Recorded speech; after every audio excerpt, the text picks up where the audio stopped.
Welcome to the Rapid Rural Transformation documentary. Today's guest is Ana Prica.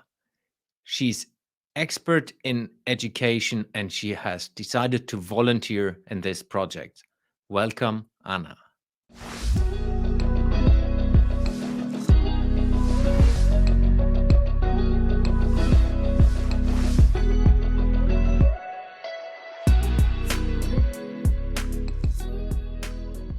Hello, Ana. How are you doing? Welcome. Hi, how are you? I'm good. Looking forward to Excellent. to hear your story and learn a little bit about why you joined the Rapid Rural Transformation. But before we go into that, tell us a little bit about yourself. Who are you and what is your story? So let's start with my roots, I guess. So my father and my mother, they both come from rural areas. I would not be where I am today if in that rural area there was not available a public school. Would have not been a great teacher at some point to help them out. My dad comes from a very large family. There were 10 kids. So that was very difficult. So my entire life, I learned from him the power of each word, the power of education, and that helped me out understand that learning it's a lifetime process. Up to this point, he's a scientific researcher, so he went past all sorts of studies, right? Even taking exams up to this day. My mom, at 14, she left the rural area. She was able to go to a high school in the city. That changed her life because it gave her the opportunity and she became an engineer. Then she joined the army. But the background that my parents somehow, my entire life has been with me is your best friends. You're always going to find them in the books. There are some general truths that are always available. So focus on those, and then things will become clear as you move forward. After communists, my grandparents transformed their house for minorities, and minorities would go there and we would help them out being educated or help them learn play an instrument, how to read, write. So that has been part of who I am as growing up. At 20 years old, I became a mom, and that was challenging for me, but at the same time I knew that I can do it. So I went in full force, but my education obviously had not stopped being linear at that point of time. So being able to juggle education, being a full-time mom, having a full-time job, it was quite hard, but I understood the importance of learning and surrounding yourself with the best people around you. So at that point, one of my the CEO where I was working, he was a Harvard alumni professor. So having the opportunity to work with him, I understood the power of each word, and in the same time, the power of being able to connect people for a common cause and the importance of philanthropy.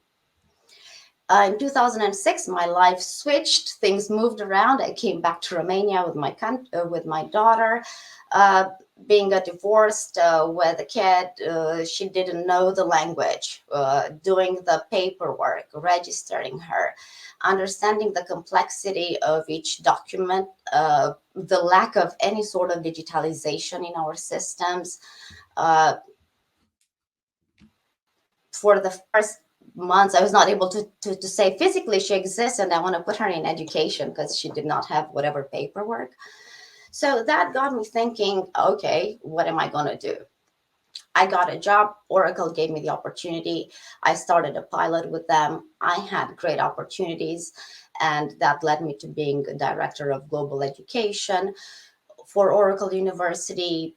Worked with many partners around all countries, and we moved and transformed the education from on paper to online to subscription. So that's about that part of the work. May of this year, our journey ended. So for the past couple of months, I took just volunteer projects that were close to my soul and tried to connect with people that we have common passions. So that led me to more projects in rapid rural transformation. One of them was in Romania, and I helped volunteers, some school principals, put their projects for the next 4 years, how the schools can get better because all players were able to help participate. And on that topic and doing my research, at one point I saw the LinkedIn ad, let's say the post about the possibility and what's happening in India, and that they are targeting this project. They would like to have volunteers. So, wow, at that point I said, let's look at the numbers.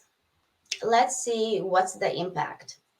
Let's see what's the percentage, what are the numbers that we can tilt, and the impact, the magnitude, if we solve not this puzzle because it's too complex, but if we just pave ahead a bit of the road, I think that is going to be amazing, because if what we help create, they should be able to self-sustain and continue the pavement, right, and the connection.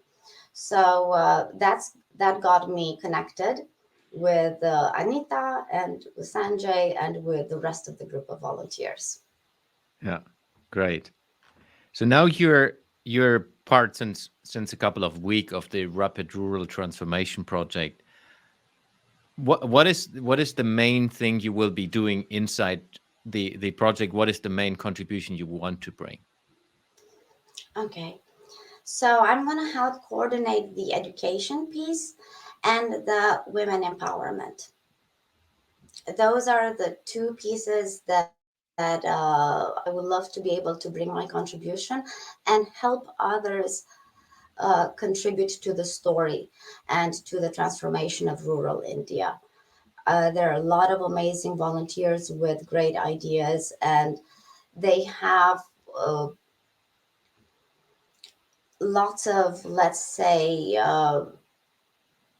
lots of views. It's just about being able to gather, putting a prioritization, and creating that skeleton that we're all going to be able to adapt. So from your experience of working with education, what do you think is the biggest opportunity if we take the Rapid Rural Transformation Project in India, for India, or for a district that is joining us hopefully soon?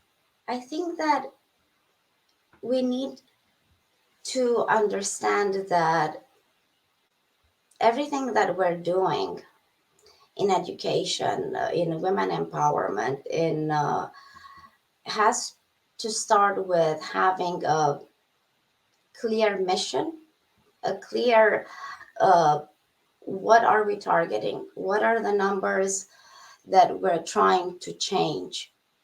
So having that in mind and understanding that we need to be transparent, we need to create trust so people would be able to understand and learn from each other, ideally, Yeah. right? So it's establish a connection, establish a possibility, and having this platform where people can connect, where people can learn from each other, where people can feel empowered, that would offer them the tools uh, and the skills that they need to have a happy life, and to be able to contribute to the economy, to the society, and to feel empowered.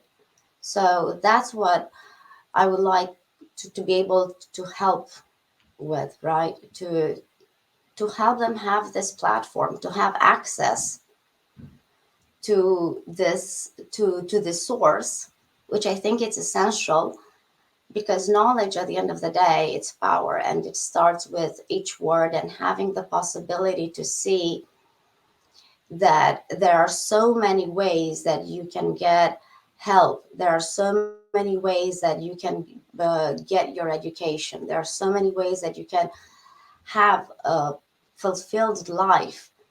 And it's not the standard that has been told, right? You have to go to school, you have to have a college degree, you have to have a master, you have to do it linear.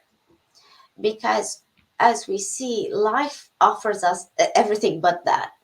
mm, So being able to adapt and being able to have multiple possibilities and to be able to select what works best for you, I think that's where our contribution uh, should be.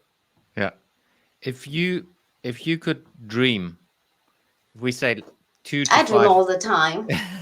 inside of this project, so looking 2 to 5 years ahead, maybe even 10 years, and you would formulate your personal dream from an education and women empowerment, so the parts where you contribute in this project, or even the totality, where would you dream what the future would look like in this rural rapid transformation project? I think that I want to change one thing and I want to challenge the question a little bit just from the 10-year perspective. Because I think that at this point of time, the dynamic of the world and the technology, it's so complex that really we cannot anticipate what it can be in 10 years from now, because you don't know where quantum computing is going to be, you don't know where internet connectivity it's going to be able to play its role.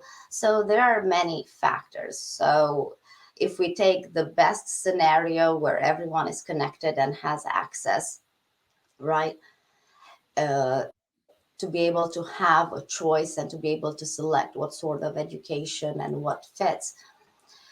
So that would be a starting point, to have access to education, to be able to really understand the article of education that is access for all, to quality education that is a lifelong learning process. So understanding that education does not stop with an age. Mm, uh, Education means that people should be self-sustained, so they should be able to get jobs, they should be able to feel empowered and start businesses and develop the economy of that rural area. For examples, we see that the number of teachers in India, predominantly they are women. Okay, is this good, is this bad? We don't know, but we know that there should be a mix. mm, mm, There should be a joint approach, right? We look at the issues that women have. Do we look at what exactly? Because there are so many, from them being able to feel safe traveling from city to city, to have in place security, access to healthcare system, access to education, not being able to or forced to, let's say, have kids at very young age. So we need to be able to give them this opportunity of learning, of understanding that the process of education, it's not linear, and it's a mentality change here where we have to work with. Because if your child is not an alumni graduate, it doesn't mean that he's not going to have a very successful life. He or she might just have different sort of skills. So ideally, in a couple of years, these communities would be able to self-sustain. They would be connected. They would learn from each other experience. There would be intra and cultural exchanges, right? Learning from best cases. We would be able to create a pilot program that ideally could be easily implemented in many other rural areas. mm.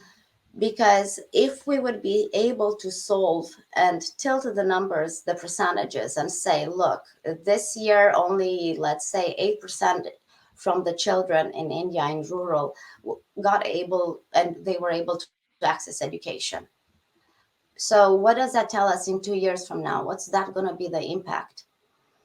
If next year, if COVID still happens and the kids are able to be online, somewhere 50%, and they have devices, then their access and their passions for learning definitely is going to change. So ideally, those are the numbers that we're looking. There are so many, but we're looking from device, right? Because at the end of the day, what you learn, uh, it's crucial, and the way that is being presented to you. So enabling that for for the rural area would be the key, and giving the women the possibility to continue their education, giving them the possibility to feel empowered to take decisions and start businesses. So give them skills from entrepreneurship all the way on how they can have their choice of life. So if you want to be in agriculture, be in agriculture and you're going to do amazing in that sector. If you want to become a researcher, fantastic. You can do schooling and you can have that opportunity. If you did not have the opportunity up to the age of, let's say, 20 to have an education, but right now you are ready, we would like to offer possibility for that individual as well, because there is a possibility and people can recuperate. It's just about knowing and being aware of what's out there, because so many people want to help, so many people are ready to contribute. It's just about having a blueprint, if you want, on the how.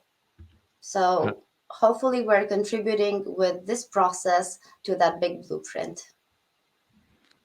That's a very, very good future perspective. So, last question. What would be your request to the people who are watching this? Get involved and get educated. Do your research. I think it's so crucial when you jump into a project to have your research clear. What are the numbers? What are the districts? What do we need? If we solve this, is this going to cause a chain reaction? What is that chain reaction that we should have so we don't cause a major disturbance, right? So it's about, let's start looking, because there are problems out there.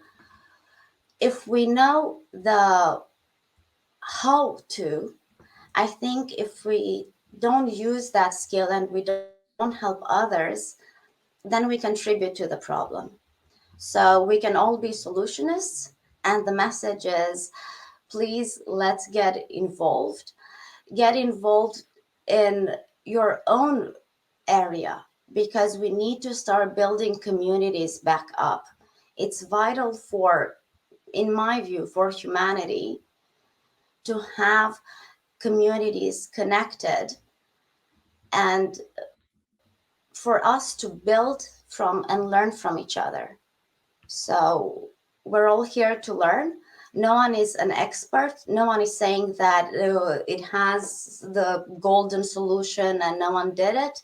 No, we're not reinventing the wheel. We're looking in the back and taking what worked.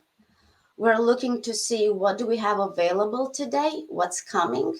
Can we use that, and looking at the chain reaction and hopefully to cause not a massive disruption, but just to enable and empower people with tools that they need to have a happy, fulfilled life. So if you can join us, and if you're willing to really do some research and brainstorm, I think that really some fantastic outcomes can happen. So that would be the message. Super.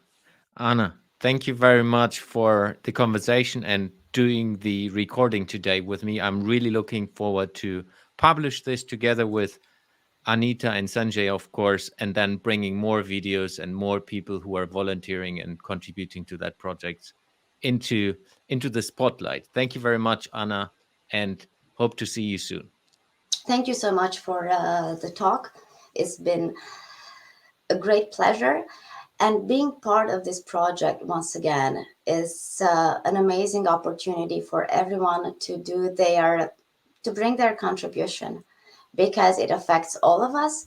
And I think that if we just throw, right, and we create a small wave out there, at some point we're all gonna be able to feel it and contribute to the cause. So the more the merrier. And I think that we can all be bright together. So looking forward to our next talk and looking forward to working on this project.